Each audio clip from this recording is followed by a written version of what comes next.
Okay, I just want to show you a little bit of work that I'm done so far to this car. Got the sides cut out, and I have, you can see right here, back pieces. So I still have quite a bit of work to do, but I'm happy with the progress so far.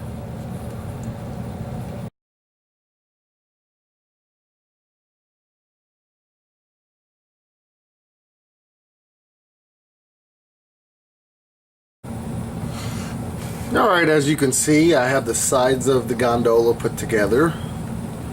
I'll get a close-up of it.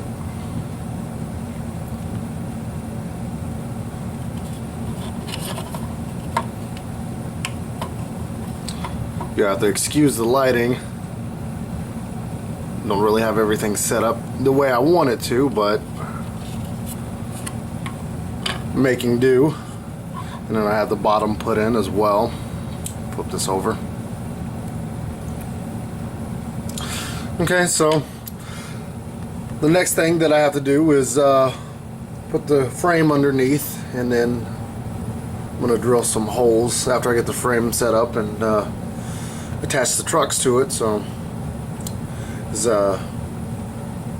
soon as I'm done doing that, then I'll make the second part to this video, and then we'll go from there.